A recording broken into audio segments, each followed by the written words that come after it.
Hello friends, எல்லோரும் எப்படி இருக்கீங்க? கண்டிப்பாக நல்லா இருப்பீங்கன்னு நம்புகிறேன். நம்ம வீடியோஸும் ஷார்ட்ஸும் பார்க்குறவங்க சப்ஸ்கிரைப் பண்ணிக்கோங்க. உங்களுக்கு பிடிச்சிருந்தா லைக் பண்ணுங்கள், பிடிச்சவங்களுக்கு ஷேர் பண்ணுங்கள். அப்போ தான் இந்த இந்த பிக் பாஸ் ஷோவை அட்லீஸ்ட் கொஞ்சமாவது நம்ம நிறைய ஒப்பீனியன்ஸ் அங்கே போய் அவங்கக்கிட்ட விஜய் டிவிக்கு ரீச் ஆகும்போது, இல்லைனா என்ன சொல்கிறது, பப்ளிக் ரீச் ஆகும்போது தான் ஓட்டிங்லலாம் நிறைய டிஃப்ரென்ஸ் வரும். விஜய் டிவியும் இந்த கேம் ஷோ ஓரளவுக்காவது நியூட்ரலாக போகணும் அப்படிங்கிற மாதிரி ஸ்டாண்ட் எடுப்பாங்க. ஹோஸ்ட்டும் வீக்கெண்டில் கொஞ்சமாவது நியூட்ரலாக பேசுறதுக்கான ஒரு விஷயத்தை பார்ப்பாரு. அப்படின்ற பட்சத்தில் நிறைய என்னோட சேனல் மட்டும் இல்லை, நிறைய நியூட்ரலான இருக்கிற வீடியோஸும் நியூட்ரலாக இருக்கிற சேனல்ஸோட அந்த தாட் ப்ராசஸும் நிறைய ஒப்பீனியன்ஸ் ஜனங்க கிட்ட ஷேர் பண்ணாதான் விஜய் டிவி இந்த ஷோவை ஓரளவுக்காவது ப்ரொடக்டிவாக கொண்டு போவாங்க அப்படின்றது என்னோட ஒப்பீனியன் கைஸ். ஸோ அதுக்காகவாது ஷேர் பண்ணுங்கள் வீடியோஸோ இல்லை மற்ற ட்ரெண்டிங்கில் இருக்கிற ஒரு சில குறும்படம், முக்கியமாக குறும்படம்லாம் இப்போலாம் குறும்படமே போடுறதில்ல விஜய் டிவியில். அது மட்டும் இல்லாமல் ஒன் ஹவர் ஷோவில் பாதி எடிட் பண்ணி காட்டிடுறாங்க. அது ஒன் ஹவர் ஷோ பார்க்குற ஜனங்களுக்கு கிளாரிட்டியே இருக்க மாட்டேங்குது. 24/7 பார்க்குறவங்க தெரியுது எது சரி தப்புன்னு, பட் ஆனால் அவங்களுக்கு ப்ரூஃப் பண்ண முடியல. வீக்கெண்டில் பேசுறது வெறும் ஒன் ஹவர் ஷோ மட்டும் தான் வச்சு பேசுகிறாங்க. ஸோ நிறைய குறும்படம் ஷேர் பண்ணுங்கள் முடிஞ்சா. அப்போ தான் யார் சரி தப்புன்னு ஓரளவுக்கு கண்டுபிடிக்க முடியும். ஓட்டிங் ப்ராசஸ்க்கு அது பெரிய யூஸ்ஃபுல்லாக இருக்கும். ஓகே கைஸ், வாங்க நம்ம இப்போ இதில் என்ன பேசலாம்னா, நம்ம நாமினேஷன் ப்ராசஸ்க்குள்ளே போகலாம். நம்ம ஆல்ரெடி டைரக்ட் நாமினேஷன் ஷார்ட்ஸாக போட்டிருக்கோம், பார்க்காதவங்க போய் பாருங்கள். அதில் அன்ஷிதா முத்துவை பண்ணியிருப்பாங்க, ரயன் வர்ஷினியை பண்ணியிருப்பாங்க. என்ன ரீசன் சொல்லியிருப்பாங்க நான் ஷார்ட்ஸில் பேசியிருப்பேன். இதனால இப்போ சிம்பிளாக சொல்கிறேன். அன்ஷிதா ஸ்ட்ராங் கண்டஸ்டன்ட், அப்புறம் ரயன் வர்ஷினியை அவங்க இன்னும் கேம்குள்ளே அண்டர்ஸ்டாண்டிங்காகவே இல்லை அப்படிங்கிற மாதிரி சொல்லியிருப்பாரு. அது கரெக்டு தான். ஓகேங்களா? டோட்டலாக 13 பேர் நாமினேஷனில் வந்திருக்காங்க. 6 பாய்ஸு 7 கேர்ள்ஸ் வந்திருக்காங்க. இதில் ஸ்வாப்பிங் ஆயிருக்கிறது யாருன்னு பார்த்தீங்கன்னா, சத்யாவும் ஆனந்தியும் ஸ்வாப் ஆயிருக்காங்க. இதில் சத்யாவும் அருணான்ற மாதிரி ஒரு டவுட் போயிட்டுருக்கு. பட் ஆனால் அருண் ஒரு டவுட் போச்சு, அவங்க பேசினாங்க. ஆனால் அருண் அவருக்கு நல்லா தெரியும் போன வாரம் அவர் பண்ண வேலைக்கு கேர்ள்ஸ் டீம் இந்த வாரம் அருண் வந்தாங்கன்னா எப்படி பண்ணுவாங்கன்ட்டு. அதனால் நான் போகல, நான் நெக்ஸ்ட் வீக் வேணால் போகிறேன் அப்படின்னு சொல்லிட்டு சத்யாவை அமுச்சு விட்டுருவாரு. சத்யாவுக்கும் ஃபுட்டு பிரச்சனை பெரிய பிரச்சனை. இந்த சைடே அவர் இருக்கும்போதே கேப்டன்சிலெல்லாம் முட்டை வாங்கி கேர்ள்ஸ் சைடில் இருந்தெல்லாம் சாப்பிட்ருக்காரு. ஸோ கேர்ள்ஸ் சைடுக்கு இப்போ போயிருக்கிற சத்யா எப்படி சொல்கிறது, கிராசரிஸ் ஆல்ரெடி ஒரு பஞ்சாயத்து போயிட்டுருக்கு கேர்ள்ஸ் டீமில். ஃபுட்டு கண்டிப்பாக பஞ்சாயத்து ஆகும். அந்த இடத்துல சத்யா என்ன பண்ணுவாருன்னு தெரில. ஓகே, பார்க்கலாம் என்ன பண்ண போகிறாருன்னு. அதாச்சா. அதுக்கப்புறம் ஆனந்தி அந்த சைட் போய் ஆல்ரெடி அவங்களுக்கு பாய்ஸ் டீம் கூட சரியாக பழகலை, எனக்கு பெர்ஸ்பெக்டிவ் தெரிலன்னு சொல்லி போயிருக்காங்க. பழகலான்ற மாதிரி போயிருக்காங்க. அவங்க சேர்த்துக்குவாங்களா இல்லை இவங்க போய் தானே பழகுவாங்களான்னு தெரில. இந்த வாரம் போனால் தான் தெரியும் என்ன பண்ண போகிறாங்கன்னு. ஓகேங்களா? இந்த வாரம் போயிட்டு என்ன பண்ணிட்டு வராங்கன்னு பார்க்கலாம். இது ஒன்று ஆச்சுங்களா? இது ஸ்வாப்பிங் ப்ராசஸ் இப்படி ஆச்சு. ஸோ அருண் இந்த வாரம் எஸ்கேப், சத்யா போயிருக்காரு. அடுத்த வாரம் அருண் போகிறாராமா, பார்க்கலாம். ஆனந்தி ஏதாவது உருப்படியாக பண்ணால் நல்லாயிருக்கும் போனதுக்கு. அதுக்கு முன்னாடி ஆனந்தி போகிறதுக்கு முன்னாடி அன்ஷிதா மண்டையை கழுவி தான் அனுப்புகிறாங்க ஆனந்தியை. ஒரு வகையில் என்ன சொல்லணும்னா, பாய்ஸ் டீம் அப்படி இப்படின்லாம் சொல்கிறாங்கடி, அவங்க ரொம்ப ஸ்வீட்டுடி, ரொம்ப இதுடி, அவங்க எல்லோரும் என்னை அப்படி பார்த்துக்கிட்டாங்க, தீபக்கண்ணாலாம் அப்படி பார்த்துக்கிட்டாங்கன்னா, நான் ஆல்ரெடி இதை பற்றி ஒரு வீடியோ போட்டிருப்பேன், ஷார்ட்ஸும் போட்டிருப்பேன். என்ன சொல்கிறது, அன்ஷிதாவும் பவித்ராவும் மட்டும்தான் கேர்ள்ஸ் டீமில் பாய்ஸ்க்கு பிடிக்கும்னு அவங்க ஒன்று சொல்லியிருக்காங்க. ஸோ மற்ற கேர்ள்ஸ்லாம் கேள்வி கேட்பாங்க, பண்ணுவாங்க, இல்லைனா ஸ்ட்ராட்டஜி ப்ளே பண்ணுவாங்க. அவங்களும் ஸ்ட்ராங் கண்டஸ்டண்ட்டாக டஃப் கொடுப்பாங்கன்னா அவங்களால பாய்ஸ்க்கு பிடிக்காதான். இதை தான் அவங்க இன்டெரக்டாக மீன் பண்ணுறாங்க. அன்ஷிதா என்னங்க டஃப் கொடுக்குறாங்க, அன்ஷிதா என்னங்க கேள்வி கேட்குறாங்க, அன்ஷிதா ஏதாவது ஸ்ட்ராட்டஜி யூஸ் பண்ணுறாங்க, அப்புறம் சைலண்ட்டாக இருந்தால் அவங்களுக்கு நல்லா தான் பிடிக்கும் தான்.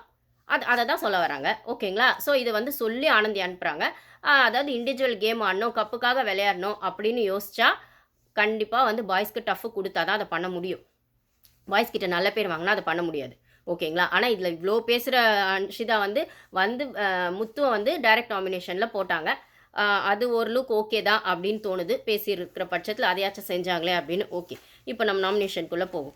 நாமினேஷனில் போகும்போது என்னென்ன ரீசன் பிக் பாஸ் சொல்லுவார் இல்லைங்களா, அதை என்ன சொல்லியிருக்காருன்னு பார்க்கலாமா? இதை வச்சு பாருங்கள் கமெண்ட்ஸில் யார் யாரெல்லாம் இருப்பாங்க அதுன்னு முடிஞ்சால் ஷேர் பண்ணுங்கள். ஓகேங்களா?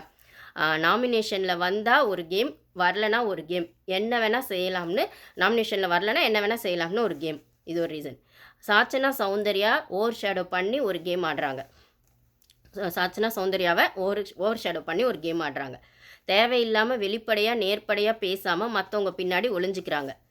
கேம் சீரியஸாக போகுது, ஆனால் இன்னும் கிட்டிஷாக இருக்கிறாங்க. ஓகேங்களா? யார் உங்களுக்கே தெரியும், கிட்டிஷா. ஏன்னா அவங்களுக்கும் தெரிஞ்சிச்சு, பட் கிட்டிஷாக இருக்காங்க. இவங்கக்கிட்ட கான்வர்சேஷனே பில்ட் பண்ண முடியல. ஓகேங்களா? ஒன் சைடாக தான் போகுது கான்வர்சேஷன் அப்படிங்கிற மாதிரி தான் சொல்ல வராங்க. அது யாருன்னு நீங்களே கண்டுபிடிங்க.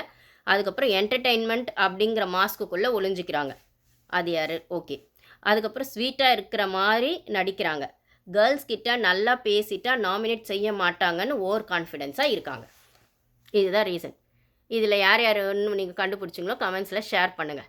ஓகேங்களா? இதில் வந்து இந்த நாமினேஷன் ப்ராசஸில் எனக்கு ஒன்று தோணுச்சு, என்ன சொல்கிறது, தர்ஷிகா பவித்ராலாம் இனிமேல் நாமினேஷன் ப்ராசஸில் ரொம்ப கான்ஷியஸாக பாய்ஸ் டீமில் ஒரு சிலரை பண்ண மாட்டாங்களோ அப்படின்னு எனக்கு ஒன்று தோணுச்சு.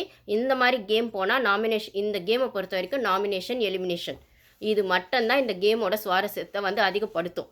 அப்போ அந்த கேமை புரிஞ்சால் மட்டும்தான் அது சரியாக பண்ண முடியும். இல்லை அந்த கேமில் ஃபேராக ஆடினா மட்டும்தான் அது சரியாக பண்ண முடியும். அது சம்டைம்ஸ் அந்த நாமினேஷன் ப்ராசஸ் பர்சனல் அட்டாக்காக கூட தான் போகும். அவங்க திட்டினாங்க, இவங்களை திட்டினாங்க, அப்படி போய் தான் குட்டியை குழப்பி தான் இந்த கேம் போகும், அந்த ஃப்ளோவில் தான். ஆனால் நீங்கள் வந்து சைலண்ட் ஆகிட்டிங்கன்னா, சட்டில் ஆகிட்டிங்கன்னா, நாமினேட் பண்ணக்கூடாது அப்படின்லாம் நீங்கள் யோசிச்சிட்டிங்கன்னா, ஃப்ரெண்டாவோ இல்லைனா வந்து என்ன சொல்கிறது, அவங்களுக்கு ஃபேவர் பண்ணுறதாவோ இல்லை அவங்களுக்கு ஹர்ட் பண்ணுறதாவோ நினச்சிட்டு நாமினேட் பண்ண மாட்டேன்னு நீங்கள் யோசிச்சிட்டிங்கன்னா இந்த கேமோட சுவாரஸ்யம் போயிடும்.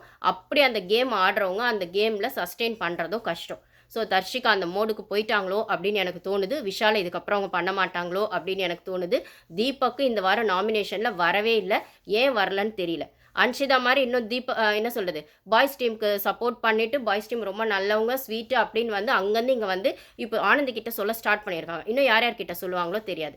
ஆல்ரெடி அங்கே 4 பேர் போய் சேர்ந்துட்டாங்க பாய்ஸ் டீமில். தர்ஷிகா சேர்ந்துட்டாங்க, இப்போ அன்ஷிதா வந்துட்டாங்க, இப்போ ஆனந்திக்கு வந்து சொல்லி அனுப்பிச்சிருக்காங்க. அவங்க என்ன பண்ணிட்டு வருவாங்கன்னு தெரியாது. சாச்சனாவும் போயிட்டாங்க. தர்ஷிகா சொல்கிறத தான் பவித்ரா கேட்பாங்க. அப்போ வந்து கேர்ள்ஸ் டீம்லேருந்து 4-5 ஓட்டு பாய்ஸ் டீமுக்கு போகவே போகிறதில்ல, நாமினேட்டே பண்ண போகிறதில்ல. அப்படின்னா இந்த கேம் எப்படி போகும்? அதுலேயும் பாய்ஸ் டீமில் முக்கியமான 3 பிளேஸ் யார் இப்போதைக்கு இருக்காங்க? பாய்ஸ் முத்து, விஷால், தீபக். இவங்க 3 பேரை ஸ்ட்ராங்காக எதிர்த்து அந்த கேம் ஆடினா மட்டும்தான் கேர்ள்ஸ் டீமோட பவர் ஸ்ட்ராங்காக வெளியில் தெரியும். இல்லைனா இவங்களே தூக்கி பாய்ஸ் டீமில் யாரோ ஒருத்தர் நீங்களே வச்சுக்கோங்கப்பா கப்ப அப்படின்னு சொல்கிற மாதிரி தான் இருக்கும். பாய்ஸ் வெஸ் விமன் இந்த சீசன் வந்து நகரத்துக்கான காரணம் கேர்ள்ஸை வந்து ரெப்ரசன்டேட்டிவாக கேர்ள்ஸ் டீமோ பாய்ஸை வந்து ரெப்ரசன்டேட்டிவாக வந்து பாய்ஸ் டீமோ ப்ரொஜெக்ட் பண்ணுற மாதிரி சொசைட்டியில் ஒரு விஷயம் இப்போ போகுது. இவங்க ஒரு சின்ன டாஸ்க் விளையாட்டாலும் சரி, தோத்தாலும் சரி, ஏதோ ஒன்று உருப்படியாக பண்ணாலும் சரி, பண்ணலைனாலும் சரி, அப்படி போயிட்டு இருக்க பட்சத்தில் ஒரு சோஷியல் மெசேஜை சொல்கிற விதமாக தான் இந்த சீசனை ஜனங்க பார்க்குறாங்க, புரிஞ்சு வச்சுருக்காங்க. இதில் வந்து ஆப்வியஸாக கேர்ள்ஸ் டீம் தூக்கி பாய்ஸ் டீம் கிட்ட கப்பை கொடுத்துருவாங்களோ அப்படிங்கிற மாதிரி எனக்கு தோணுது கைஸ். இது சரியில்லை.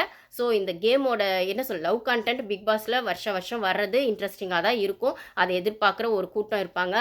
அது வந்து அந்த 100 நாளைக்கான லவ்வா இல்லை வெளில வந்தப்புறமா அந்த லவ் கண்டினியூ ஆகுமான்றது வேறு. ஆனால் இந்த சீசனில் பொறுத்தவரை ஏன்னா இத்தனை வருஷம் இண்டிவிஜுவல் கேம் ஆடினாங்க, அது யாரோட கேமையும் பாதிக்கலை. மிஞ்சி பாதிச்சா அவங்க வந்து யார் ஒருத்தங்க இப்போ வந்து அமீர் பாவனைலாம் அங்கே உள்ள லவ் பண்ணாங்க, வெளில வந்து மேரேஜும் பண்ணிட்டாங்க. ஆனால் கவின் லாஸ்ட்ல லவ்லாம் என்ன ஆச்சுன்னு நம்மளுக்கு தெரியும். அது கேம் பண்ணாங்க, அப்புறம் வந்து அவங்க வேலையை பார்க்க போயிட்டாங்க. அவங்கவுங்க இண்டிவிஜுவல் கேமை மட்டும்தான் அதை அஃபெக்ட் பண்ணும். ஆனால் இந்த சீசனில் லவ் கண்டென்ட்னு போயிட்டா பாய்ஸ் டீமில் யாராச்சும் அதை பண்ணாலும் பாய்ஸ் டீம் ஃபுல்லாக அதாவது இந்த சைடு ஸ்ட்ராங் பிளேயராக அவங்க நாமினேட் பண்ண மாட்டாங்க.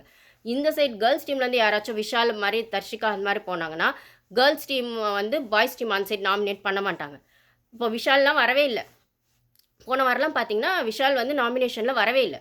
இந்த வாரம் தீபக் லவ் கண்டென்ட் கொடுக்க போதில்ல. பட் ஆனால் அண்ணான்ற ஸ்ட்ராட்டஜி வச்சுட்டு அவர் வந்து பிடிச்சி இப்போ அன்ஷிதா கிட்டலாம் நல்ல பொண்ணுன்னு சொல்லி அனுப்பிச்சிட்டாருன்னா அதை எடுத்துன்னு வந்து இந்த சைடு கேர்ள்ஸ் டீம் கிட்ட அன்ஷிதா சொல்லிட்டாங்கன்னா தீபக் யார் நாமினேட் பண்ணுவா? ஜாக்லினோட நாமினேஷன் ப்ராசஸ்லாம் எனக்கு இந்த வாட்டி சாட்டிஸ்ஃபையே இல்லை.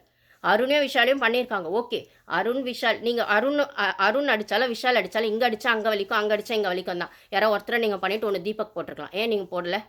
அதை விட்டுட்டு வெளில போய் தீபக் கிட்டே கேட்குறீங்க என்ன பண்ணீங்களா, நீங்கள் தானே என்ன பண்ணீங்களான்னா அவர் வேறு சொல்கிறாரு. Nomination process first of all வந்து டிஸ்கஸே பண்ணக்கூடாது. இதை நீங்கள் பண்ணிட்டு வந்து பேசலாம் அப்படின்னு ஒன்று எடுத்து வச்சுருக்கீங்க ஜாக்லின், அதுவும் சரியில்லை.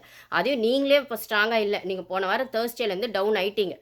அதாவது தீபக் கிட்டே நீங்கள் எப்போ சாரி கேட்டிங்களோ அப்போ வந்து டவுன் ஆகிட்டீங்க. அப்போ உங்கள் மைண்டில் என்ன ஆகுது அப்படின்னா சைக்கலாஜிக்கலாக கேர்ள்ஸ் டவுனாக இருக்காங்களோ அப்படின்னு எனக்கு தோணுது. ஏன்னா தேவையான சப்போர்ட்டை பிக் பாஸ் டீம் கொடுக்கல கேர்ள்ஸ்க்கு. பாய்ஸ் இப்படி தான் இருப்பாங்க, நீங்கள் அட்ஜஸ்ட் பண்ணி தான் போகணும். இல்லை பாய்ஸை வந்து எதிர்த்து கேள்வி கேட்டுட்டா வந்து விஜய் சார் வந்து உங்களை ரோஸ்ட் பண்ணுவார். அதுவும் சாச்சனா எதிர்த்து கூட கேள்வி கேட்கக்கூடாது. ஏன்னா சாச்சனா விஜய் சாரோட பொண்ணு. அப்படின்லாம் நீங்கள் ஒரு பெர்ஸ்பெக்டிவ் வந்து கேர்ள்ஸ் ஏற்கனவே அங்கே 4 பேர் தான் உருப்படியாக கேம் ஆடுறாங்க கேர்ள்ஸ் டீமில். அவங்களே நீங்கள் இப்படி டவுன் பண்ணிட்டீங்கன்னா அங்கே எங்கே கேம் ஆடுறதுக்கான ஆள் இருக்காங்கன்னு எனக்கு தெரியல கேர்ள்ஸ் டீம். இப்போ நீங்கள் கேமே ஆடாத இடத்துல ஹவுஸ் ஸ்வாப்பிங்னு ஒரு பெரிய விஷயத்தை பவரை கையில் கொடுத்த மாதிரி இருக்கீங்க. அங்கே தான் கேம் ஆடவே ஆள் இல்லையே, அப்புறம் பவர் கைக்கு வந்து யார் ஆட போகிறாங்க? அந்த பவர் அது கொடுத்தோம் ஒன்று தான், கொடுக்காமே ஒன்று தான். எனக்கு புரியல. ஸோ வந்து இந்த நான் சொன்ன அந்த விஷயங்கள் வச்சு யாரெல்லாம் வந்து நாமினேஷனில் வந்திருப்பாங்கன்னு உங்களுக்கு தோணுச்சுன்னா கமெண்ட்ஸில் ஷேர் பண்ணுங்கள். நம்ம டீட்டெயிலாக யாரை பண்ணாங்க நெக்ஸ்ட் வீடியோவில் பார்ப்போம் கைஸ். தேங்க்யூ.